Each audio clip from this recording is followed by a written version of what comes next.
नमस्ते. मी आहे स्नेहल आणि आपल्या सर्वांचे स्वागत आहे स्नेहस क्लासरूम मध्ये. आज आपण जाणून घेणार आहोत दिवाळीतील पहिला सण धनत्रयोदशी आणि त्यामागची एक भन्नाट जादुई कथा भगवान धन्वंतरींची.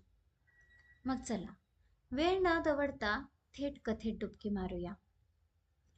खूप खूप वर्षांपूर्वी समुद्राच्या गाभाऱ्यात एक प्रचंड गडबड चालू होती. देव आणि दैत्य दोघेही मिळून समुद्र मंथन करत होते. त्यांनी एक प्रचंड पर्वत दांड्याप्रमाणे वापरला आणि भल्ला मोठा वासुकी नाग दोरीप्रमाणे बांधून ओढायला सुरुवात केली. आणि मग सुरू झाला मंथनाचा महान प्रयोग. मंथन जसं जसं वाढत गेलं तशी तशी आश्चर्यकारक खजिन्यांची बरसात होऊ लागली.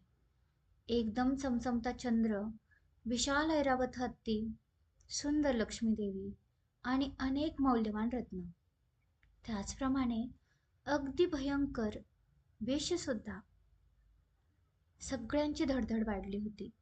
अजून काय काय बाहेर येईल. आणि तेव्हाच समुद्रातून एक तेजस्वी प्रकाश उमटला. त्या प्रकाशातून एक दिव्य देवता प्रकट झाली, भगवान धन्वंतरी.